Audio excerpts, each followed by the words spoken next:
Всем привет! Меня зовут Максим, и я вас приветствую на канале MaxFit Life. И сегодня мы поговорим о зимних купаниях. Как я пришел к этому на своем опыте. Привет, ребята! 4 декабря, декабря уже, февраля, друзья мои. 4 февраля, опять идем купаться. Вот. В этот раз одел калоши, чтобы ноги не подмерзали. Все-таки длительное время ходьбы по снегу, по купанию в воде, а после еще раз идти по снегу, ноги подмерзают. Пока организм таким длительным холодным процедурам не готов. Поэтому иду в калошах. Тут протоптана тропинка, по которой мы с вами тут идем. Хорошая погода, -3.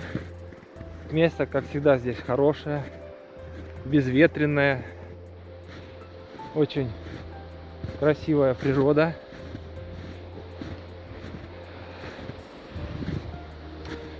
Свежо, здорово, красиво.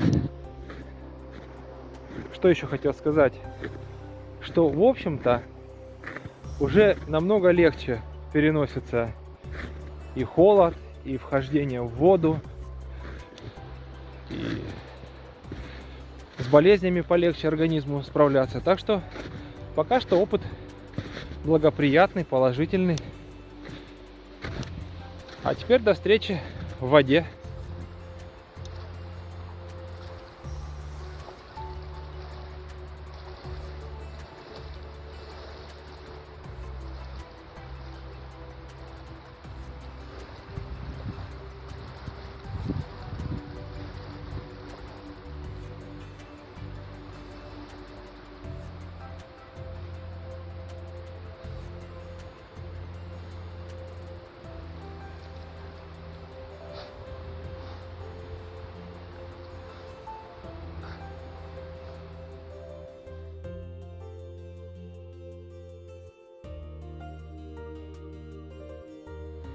Ну что ж, друзья, как всегда, после выхода из воды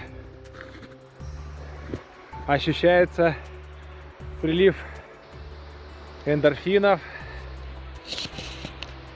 эмоции зашкаливают, можно даже почувствовать себя очень тепло, даже в такую заснеженную зимнюю пору. Вот. Что ж хочу сказать. Очень и очень важно такие процедуры периодически испытывать. Безусловно, нужно готовиться к этому. И не всегда получится сразу начать купаться. Для этого важно использовать и исследовать принципу постепенности. В чем он состоит? Он состоит в том, что вы готовите свой организм постепенно, плавно к таким вот процедурам, которые, в общем-то, являются достаточным стрессом для организма. И если вы его не подготовите, то могут быть неприятные последствия.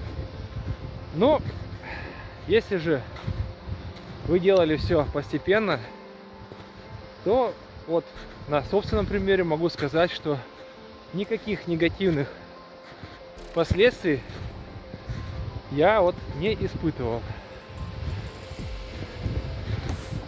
Так что всем желаю здоровья, успехов, хорошего настроения и до встречи на очередных купаниях. Зима еще впереди, и мы с вами неоднократно встретимся на очень красивой и хорошей речке Оридеш. Всего доброго, друзья, до встречи. Итак, поговорим о принципе постепенности. Наш организм уникальная адаптивная система, которая может приспособиться ко многим сложным условиям. Для того, чтобы приспособиться, конечно же, должно выполниться несколько условий. Это и достаточное количество ресурсов, и достаточное количество восстановления. Ну и то, о чем мы говорили ранее, это принцип постепенности. Один из известных способов повысить ресурсы организма – это закаливание. Однако этот процесс должен происходить медленно и постепенно. В чем же состоит суть постепенности? Ну, лично на своем опыте расскажу, что прежде чем купаться в холодной зимней реке, я 2 года провел в постепенных закаливаниях. В чем постепенность состоит? Она состоит в том, что мы начинаем закаливаться с самого-самого маленького и такого небольшого действия, как обливание стоп холодной водой. Для этого мы выбираем период, с которого мы хотим начинать закаливание, и потихонечку обливаем свои стопы холодной водой ежедневно. Обычно я это делаю перед сном, так как это успокаивает нервную систему и позволяет расслабиться. После обливания стоп, в зависимости от самочувствия, мы переходим уже к обливанию по колено.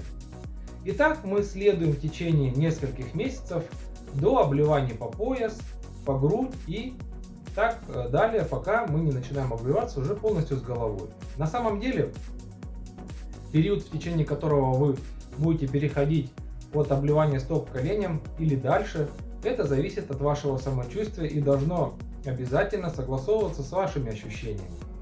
В противном случае можно нанести урон своему организму. Еще раз повторю, что в моем случае этот период занял порядка 2 лет. Я также начал как раз в феврале месяце обливание стоп и потихонечку к лету уже обливался полностью с головой.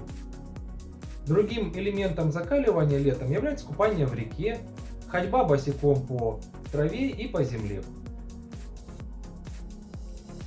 Год спустя я уже перешел к ходьбе босиком весной, летом и осенью.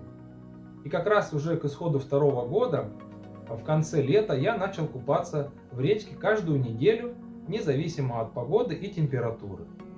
Именно в конце лета погода уже не такая жаркая, вода уже не такая теплая, температура воды опускается ниже 15 градусов, что и позволяет организму постепенно привыкнуть к ледяным процедурам.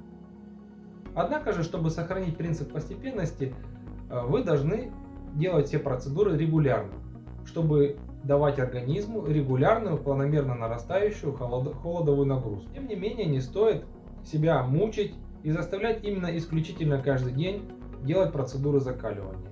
Мой личный опыт показывает, что достаточно 3, 4, 5 процедур в неделю. Применительно к купанию в холодной воде это уже раз в неделю. Помимо непосредственно купания в холодной воде, также есть элементы закаливания, такие как ходьба по холодному свежему воздуху, а также ходьба босиком по холодной траве или по снегу. Более подробно каждый элемент закаливания мы рассмотрим в ближайших видео. Вероятнее всего, я не ответил на все вопросы, которые бы могли у вас возникнуть. Однако, надеюсь, что в следующих видео мы раскроем более детально эту тему. Ну что ж, друзья, надеюсь, вам понравилось это видео. И до новых встреч. Пока-пока.